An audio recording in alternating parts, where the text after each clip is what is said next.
Radio Kantipur, radio राष्ट्र। नमस्कार, कान्तिपुर डायरीका साथमा साथी दिवा र म प्रतीक्षा। समाचार अब विस्तारमा। प्रतिनिधि सभा पुनर्स्थापना भएको 38 दिनपछि प्रमुख प्रतिपक्ष कंग्रेसले प्रधानमन्त्री केपी शर्मा ओलीको राजीनामा माग्दै आफ्नै नेतृत्वमा वैकल्पिक सरकार निर्माणको पहल गर्ने निर्णय लिएको छ।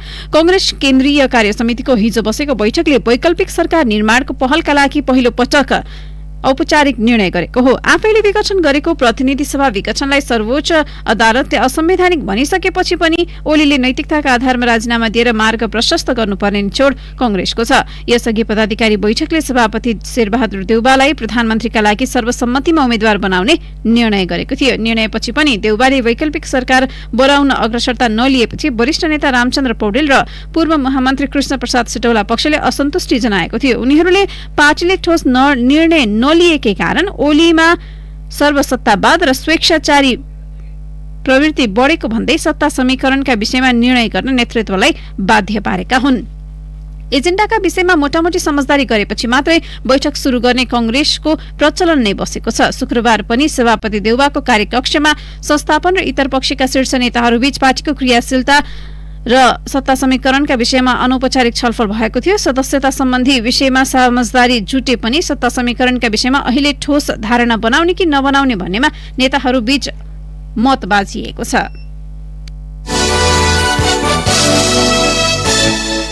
एमालेको जलनाथ खनाल माधव नेपाल समूहले प्रधानमन्त्री केपी शर्मा ओलीले राज्य सत्ताको दुरूपयोग गर्दै मुलुकमा तानाशाही लाद्ने दुष्प्रयास गरिरहेको आरोप लगाएको छ। ओलीका यस्ता कदम विरुद्ध देशव्यापी रूपमा संगठित प्रतिवाद गर्न खनाल नेपाल समूहले आम कार्यकर्तालाई आह्वान गरेको छ। माधव कुमार नेपाल, भीम रावल, घनश्याम भूषाल र सुरेन्द्र पाण्डेलाई 6 महिनाका लागि पार्टी सदस्यबाट निलम्बन गरेपछि हिजो बसेको सो समूहको स्थायी कमिटी बैठकले ओलीका कदमको समीक्षा गरेको थियो। ओलीले जसरी पनि पार्टी विभाजन गर्ने उद्देश्यले दुराशयपूर्ण ढंगबाट विधान विपरीत गतिविधि गरेको यो समूहको ठहर छ। बैठकपछि निलम्बित 4 सहित स्थायी कमिटिका 11 जनाले हिजो संयुक्त वक्तव्य जारी गर्दै ओलीका कदमको भर्त्सना गरेका छन्। उनीहरूले भनेका छन्, एमालेको 9औं राष्ट्रिय महाधिवेशनको मार्ग निर्देशन, त्यसबाट पारित विधान र पद्धति मिच्दै केपी शर्मा ओलीबाट एकपछि अर्को निरङ्कुश र स्वेच्छाचारी कार्य भइरहेको छ। राज्य सत्ताको दुरूपयोग गर्दै तानाशाही लाद्ने दुष्प्रयास भइरहेको छ। नेपाली जनताले 5 वर्षका लागि निर्वाचित गरेको प्रतिनिधि सभालाई असंवैधानिक किसिमले विघटन गर्ने निर्णय बदर भएपछि उत्तेजित बन्नुभएका ओलीबाट राज्यका विभिन्न निकायलाई निकम्मा बनाउनुका साथै एमाले विभाजित गरी कम्युनिष्ट आन्दोलनलाई ध्वस्त पार्ने षड्यन्त्रपूर्ण काम भइरहेका छन्। आफैले गोप्य सम्झौता गरी तत्कालीन माओवादी केन्द्रसँग एकीकरण गरेको र एकता भंग गर्न कोसिस गर्ने ओलीले एमालेलाई समेत विभाजित गरी कम्युनिष्ट आन्दोलनलाई विसर्जन गर्न खोजेको आरोप खनाल नेपाल समूहको छ। सर्वोच्च अदालतको फागुन 23 को फैसलापछि गरेको विधान विपरीतका क्रियाकलाप रोकेर पूर्ववत पार्टी कमिटिलाई क्रियाशील बनाउन आग्रह गर्दा ओलीले नमानेको उनीहरूको गुनासो छ। ओलीले नेताहरूलाई कारवाही गर्न थालेपछि खनाल नेपाल समूह अब समानान्तर संरचना बनाएर पार्टीकै रूपमा अघि बढ्ने निष्कर्षमा पुगेको छ। यो समूहले भ्रातृ संगठन, प्रदेश र जिल्ला कमिटिमा आफ्नो संरचना निर्माण गर्न थालेको छ। हिजो बसेको बैठकले पनि चैत 4 र 5 गतेको राष्ट्रिय भेलामा प्रस्तुत अवधारणा र त्यसमा आएका सुझावलाई एकीकृत गरेर देशव्यापी रूपमा पठाउने निष्कर्ष निकालेको छ। आज बस्ने बैठकले सो अवधारणालाई अन्तिम रूप दिनेछ। 13औं शताब्दी आसपासका प्राचीन नेपाली सम्पदा अमेरिकाको न्यूयोर्कमा भेटिएको 4 वर्षपछि अदालती प्रक्रियाबाट उत्पत्ति र आधिकारिकता प्रमाणित गरी चाँडै घर फर्काइने भएको छ। नेपाल सहितका मुलुकबाट चोरी गरी अमेरिका पुर्याइएका प्राचीन सम्पदा भारतीय मूलका एक अन्तर्राष्ट्रिय व्यापारीको संग्रहमा पाइएको थियो। त्यसबारे अनुसन्धान र कानूनी प्रक्रिया अवलम्बन गर्दै न्यूयोर्क स्थित न्यायाधिवक्ता कार्यालयले नेपालका सम्पदा फर्काउने भएको हो। 15औं-16औं शताब्दीको मानिने भुइँमा बसेका गणेश, 14औं-15औं शताब्दीको मानिने भूमिस्पर्श मुद्राका बुद्ध र 13औं शताब्दीको काठमा कुदिएको अप्सरा आकृतिको सम्पदा नेपाललाई हस्तान्तरण गरिएको छ। न्यूयोर्कमा बिहिबार आयोजित कार्यक्रममा न्यूयोर्क स्थित कार्यवाहक महावाणिज्य दूत विष्णु प्रसाद गौतम र न्यूयोर्कका जिल्ला न्यायाधिवक्ता साइरस वान्स जुनियरले यी सम्पदा नेपाललाई हस्तान्तरण गरिएको सम्बन्धी सम्झौतामा हस्ताक्षर गरेका थिए। न्यूयोर्क म्यानहाटन जिल्ला न्यायाधिवक्ताको कार्यालयले जारी गरेको विज्ञप्ति अनुसार सुभाष कपूर नामका व्यक्तिको संग्रहमा 2500 भन्दा बढी प्राचीन सम्पदा र पुरातात्विक संग्रह पाइएकोमा गत साता मात्रै अनुसन्धान पूरा भएर केही सम्पदा श्रीलङ्का र इजिप्ट फिर्ता पठाइसकिएको छ।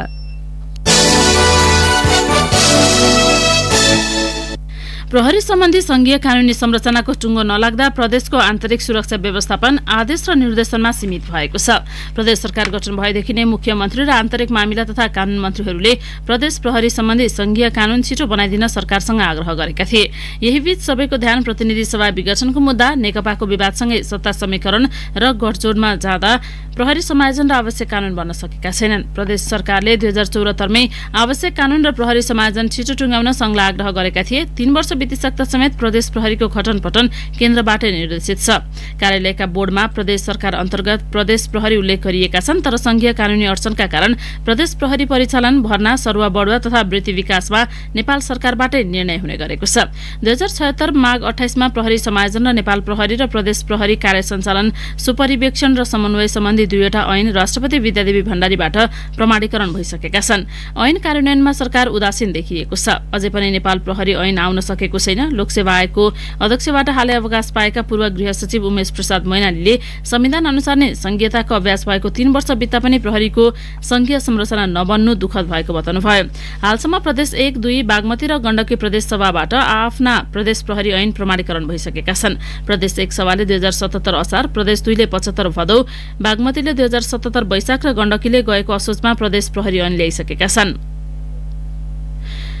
प्रदेशका एक सचिवले कान्तिपुरसँग भने संघीय सरकारले ध्यान नदिँदा प्रदेश सभाबाट पारित प्रदेश प्रहरी सम्बन्धी ऐन कार्यान्वयनमा आउन सकेन, जसका कारण प्रदेश सरकार गठन भएको 3 वर्षसम्म यहाँको आन्तरिक सुरक्षा, प्रहरी परिचालन, भर्ना, सरुवा बढुवा जस्ता विषयमा केन्द्रीकृत र एकात्मक शैलीमा चलिरहेको छ।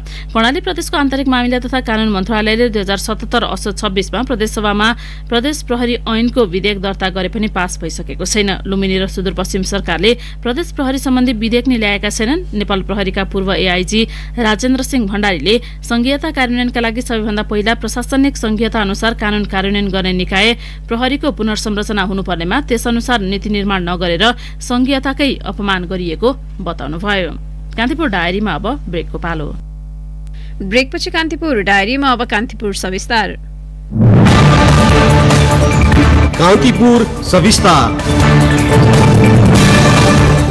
नेपाल पत्रकार महासंघको आसन्न केन्द्रीय समितिको निर्वाचन यही चैत्र 25 गते हुँदैछ। मुलुकभरका पत्रकारलाई यति बेला चुनावको चटारो छ। पहिलो पटक प्रत्यक्ष निर्वाचन प्रणालीबाट हुन गइरहेको निर्वाचनले पत्रकारिता पेशालाई थप व्यावसायिक बनाउन सहयोग पुग्ने सरकारवालाको भनाइ छ। नयाँ चुनिने नेतृत्वले राजनीतिक सम्झौता घटाउन नसके स्वतन्त्र प्रेस र पत्रकारहरूको अधिकारका लागि चुनौती हुने उनीहरू बताउँछन्। नेपाल पत्रकार महासंघको यही चैत 25 गते हुने केन्द्रीय समितिको निर्वाचनका लागि उम्मेदवारी दिएकाहरूको देश दौराहा शुरू भइसकेको छ। यसअघि प्रतिनिधिमूलक रहेको निर्वाचन प्रणाली यसपटकदेखि प्रत्यक्ष अर्थात लोकतान्त्रिक भएसँगै सबै पत्रकारले चुनावमा भाग लिन पाउने भएका छन्। पत्रकार महासंघको 39 सदस्यीय केन्द्रीय कमिटिका लागि 152 जनाले उम्मेदवारी दिएका छन्। पत्रकार महासंघ व्यावसायिक ट्रेड युनियनका रूपमा रहे पनि यसको प्रकृति राजनैतिक पनि रहँदै आएको छ। कतिपय सन्दर्भमा महासंघले राजनैतिक स्वतन्त्रता र अधिकारका लागि पनि लडेको हुनाले नेपाल पत्रकार महासंघको नेतृत्व छनौटमा यसको प्रत्यक्ष प्रभाव देखिन्छ। यद्यपि नयाँ पुस्ताका पत्रकारहरूमा व्यावसायिक सजगता देखिएसँगै निर्वाचनमा पनि व्यावसायिक मुद्दा र व्यावसायिक पहिचान नै समेटिनु पर्ने पत्रकार महासंघका पूर्व अध्यक्ष तारानाथ दाहालको भनाइ छ। नेतृत्वमा आउन चाहने मानिसहरूले निर्वाचनमा विभिन्न किसिमको राजनैतिक एउटा कम्प्रोमाइज अथवा अरू किसिमको कम्प्रोमाइज गर्दा स्वाभाविक रूपमा त्यसको भोलि काम गर्ने सन्दर्भमा पनि त्यसको छाया नपर्ला भन्न सकिँदैन। तर मूल रूपमा के हो भनेदेखि नेपाल पत्रकार महासंघको नेतृत्वमा आएको कुनै पनि व्यक्तिको लागि स्वतन्त्र प्रेस र पत्रकारहरूको अधिकार बाहेक त्यसबाट टसमस भएर अन्त जान सक्ने अवस्था छैन र यो पत्रकार महासंघको नेचरले पनि त्यो बाध्यता सिर्जना गर्छ। तर राजनैतिक सम्झौताहरू घटाउँदै नै लानुपर्छ। घटाउन सकेनौं भने निसन्देह यसले चाहिँ यसको मूल चरित्रमाथि केही न केही बाधा चाहिँ पक्कै सिर्जना। 2053 सालपछि लागू भएको प्रतिनिधिमूलक प्रणालीको निर्वाचन व्यवस्थालाई हटाएर अहिले प्रत्यक्ष निर्वाचन प्रणाली लागू भएको छ। करिब 6 वर्षको प्रयासले प्रत्यक्ष निर्वाचन प्रणालीले सार्थकता पाएको हो। प्रत्यक्ष निर्वाचन प्रणालीको अभ्यासले गैर पत्रकारलाई शुद्धिकरण गर्ने पूर्व अध्यक्ष दाहाल बताउनुहुन्छ। प्रदेश र संघ समेतमा पनि प्रत्यक्ष निर्वाचनको अहिले जुन अभ्यास अगाडि बढेको छ, नेपाल पत्रकार महासंघको जीवनमा गैर पत्रकारहरू सदस्य हुने कुरालाई धेरै नै यसले शुद्धिकरण गर्नेछ। कतिपय संचार गृहमा कार्यरत पत्रकारहरूले भोग्दै आएका मुद्दाहरू उठान गर्न नसक्दा उनीहरू विभिन्न समस्याबाट गुज्रनु परेको छ। व्यावसायिक मुद्दाहरू उठाउन सक्ने साझा नेतृत्व आउनुपर्छ भन्नुहुन्छ पत्रकार बबिता बस्नेत। एकै खालको भन्दा अलिकति मिसम्याच समूह आयो भने चाहिँ राम्रो हुन्छ जस्तो मलाई लाग्छ। प्रेस फ्रिडमको कुरा जहिले पनि चुनौतीको विषय हो। जुन प्रकारको मिडियाका मुद्दाहरू उठाउनु पर्ने कुराहरू छन्, यो व्यावसायिक मुद्दाहरू उठाउन सक्ने नेतृत्व यसमा आउनुपर्छ र पत्रकार महासंघ चाहिँ सबै पत्रकारहरूको साझा संस्था, साझा संगठन बन्न सक्नुपर्छ। प्यानलहरू मात्रै हुने हो भने चाहिँ कस्तो हुन्छ भन्नुहुन्छ भने पहिले भइरहेका प्रेस युनियन, प्रेस चौतारी, प्रेस सेन्टर लगायतका अरू जुन सङ्घ संस्थाहरू छन् तिनीहरू छँदैछन्। भावी नेतृत्व चाहिँ व्यावसायिक, सबैलाई नेतृत्व गर्न सक्ने, सबैलाई समान रूपले हेर्न सक्ने र आफ्ना मुद्दा निडरताका साथ उठाउन सक्ने त्यस्तो खालको नेतृत्व चाहिँ आउनुपर्छ। प्रत्यक्ष निर्वाचन प्रणालीमा महासंघको निर्वाचन हुने भएकाले आम पत्रकारमा उत्साह थपिएको छ। कतिपय विषयमा राजनैतिक दल र पत्रकार स्वयंको स्वार्थ जोडिने हुँदा उठान गर्नुपर्ने मुद्दा पनि ओझेलमा पर्ने गरेका छन्। पत्रकार महासंघका पूर्व अध्यक्ष शिव गाउँले निर्वाचन प्रणाली परिवर्तन भए पनि बलियोसँग उभिन सक्ने नेतृत्व छनौट गर्ने चुनौती ज्यूका त्यौं रहेको बताउनुहुन्छ। परिपक्व अनि निर्णय क्षमता भएको र भोलिका दिनमा विचार र अभिव्यक्ति स्वतन्त्रता र नेपालका पत्रकारहरूको स्वार्थ जोडिएका मामलामा बलियोसँग उभिन सक्ने नेतृत्व छनौट गर्नुपर्ने चुनौती यो प्रक्रियाभित्र पनि ज्यूका त्यौं छ। चैत 25 गते हुने केन्द्रीय कार्य समितिको निर्वाचनमा मुलुकभरबाट 13,000 बढी पत्रकारले प्रत्यक्ष सहभागिता जनाउँदैछन्। विगतको इतिहास हेरेर पनि आफ्नो विवेक प्रयोग गर्दै आम पत्रकारको मुद्दा समाधान गर्न सक्ने नेतृत्व चुन्नुपर्ने भनाइ छ बाह्रका पत्रकार कृष्ण सिग्देलको। एकदम विवेक पुर्याउनु पर्ने जरुरी छ। यो पत्रकारहरूको साझा संगठनको नेतृत्व सम्हाल्ने मामलामा यो पार्टी अथवा गुट अथवा उपगुट भन्दा पनि स्वतन्त्र कुन व्यक्तिले काम गर्न सक्छ त्यो व्यक्तिलाई दिनुपर्छ। दलीय अस्तित्वका कारण पत्रकार बाहेक अहिले अन्य तागत र शक्तिलाई पनि पत्रकार महासंघको निर्वाचन लागेको छ। जुनसुकै किताबमा उभिएर गएकाले निर्वाचन जिते पनि विचार र अभिव्यक्ति स्वतन्त्रता र नागरिक अधिकारसँग जोडिएका मुद्दामा सम्झौताहीन भएर उभिन सके मात्र पछिल्लो पुस्ताका पत्रकारले लगाउने गरेको व्यावसायिक पत्रकारिताको नाराले सार्थकता पाउनेछ। रेडियो कान्तिपुरका लागि पार्वता चौधरी। कान्तिपुर सविस्तार।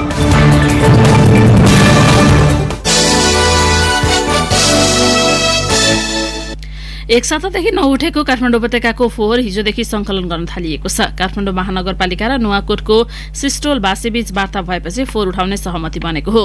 सिस्टोलका बासिन्दाले फोहोर मैला प्रभावित क्षेत्र शिक्षक व्यवस्थापन संघर्ष समिति नै बनाएर विभिन्न माग राखी चैत 13 देखि फोहोर विसर्जनमा अवरोध गर्दै आएका छन्। सहमतिको मस्यौदा तयार भइरहे पनि फोहोर बोकेका गाडीलाई सिस्टोलमा जान दिइसकेको शिक्षक व्यवस्थापन संघर्ष समितिका संयोजक अनिल शर्मा ढुङ्गानाले बताउनुभयो। गैंडा गणनामा खटिएका हात्तीलाई जंगली हात्तीले लखेड्दा भएको भागदौड़मा गडक र माउते घाइते भएका छन्। चितवन राष्ट्रिय निकुञ्जको पश्चिम क्षेत्र खासामा गैंडा गणना भइरहँदा हिजो दिउँसो धुर्बे हात्तीले गणनामा खटिएका हात्तीलाई लखेटेको थियो। हात्ती लहरै जाँदा ध्रुवेसँग जम्का भेट भएको निकुञ्जका प्रमुख संरक्षण अधिकृत अडनाथ बरालले बताउनुभयो। उहाँले भन्नुभयो त्यसले लखेड्दा हात्तीहरू दौडने क्रममा राष्ट्रिय प्रकृति संरक्षण कोष सौराहाका संरक्षण अधिकृत विनोद श्रेष्ठ घाइते हुनुभएको छ। उहाँलाई उपचारका लागि हेलिकप्टरमा काठमाडौँ पठाइएको छ। उहाँका अनुसार श्रेष्ठको हात खुट्टा कम्मर र गर्दनमा चोट लागेको छ। घाइते दुई माउतेको कावासोतीको मध्यबिन्दु अस्पतालमा उपचार भइरहेको छ। अन्य 4-5 जना गडक र माउतेको अवस्था सामान्य छ।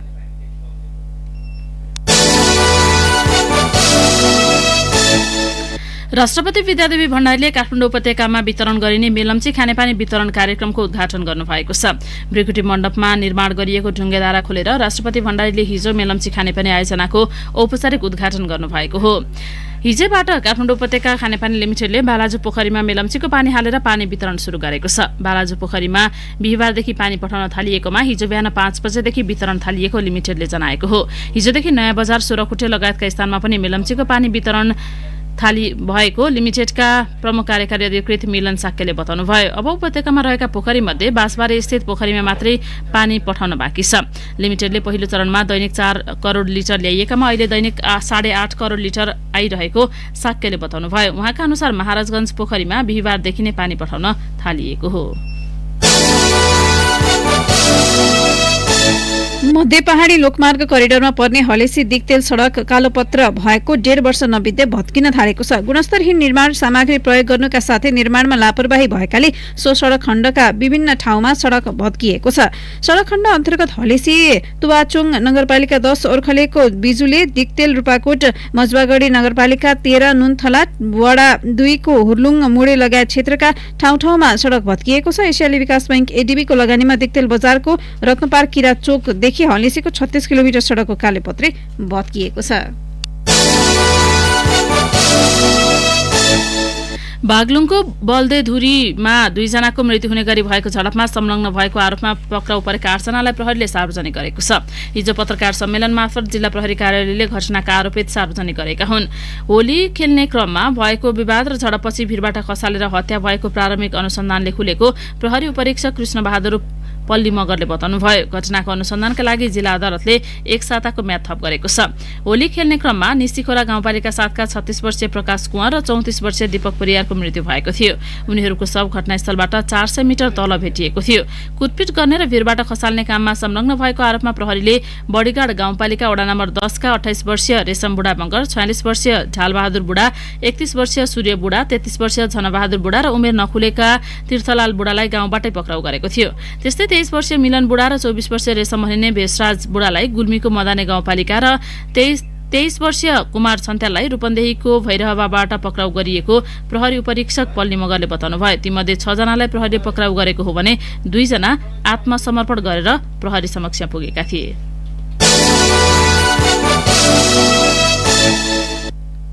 बागमती प्रदेशका मुख्यमन्त्री डोरमणि पौडेल विरुद्ध दर्ता भएको अविश्वास प्रस्ताव कारण अनिश्चित बनेको प्रदेशसभाको बैठक आह्वान गरिएको छ। पटक पटक सूचना टाँसेर स्थगित भइरहेको प्रदेशसभाको बैठक चैत 24 गते मंगलबारका लागि आह्वान गरिएको हो। सभामुख सानुकुमार श्रेष्ठले अबको बैठकबाट अविश्वास प्रस्तावलाई टुङ्गो लगाइने बताउनु भएको छ। सर्वोच्चको फागुन 23 गतेको फैसलाले एमाले र माओवादी केन्द्र अस्तित्वमा आएसँगै अविश्वास प्रस्तावमा गरिएको हस्ताक्षर सांसदहरूले फिर्ता लिइसकेका छन्। कान्तिपुर डायरीमा अब ब्रेकको पालो।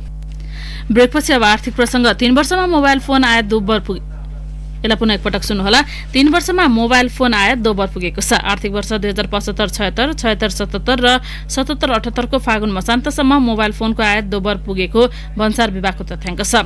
आर्थिक वर्ष 2075-76 को फागुनमा 12 अर्ब 63 करोड 11 लाख 47 हजार रुपियाँ बराबरको आयात भएकोमा आर्थिक वर्ष 76-77 को सोही अवधिमा 14 अर्ब 37 करोड 3 लाख 96 हजार रुपियाँ बराबरको मोबाइल फोन आएको छ। त्यस्तै आर्थिक वर्ष 2077-78 को फागुनसम्म 26 अर्ब 30 करोड 54 लाख 95 हजार रुपियाँ बराबरको मोबाइल फोन भित्रिएको छ। यो आर्थिक वर्ष 2075-76 को सोही अवधिको तुलनामा 13 अर्ब 67 करोड 43 लाख 47 हजार रुपियाँ बढी हो।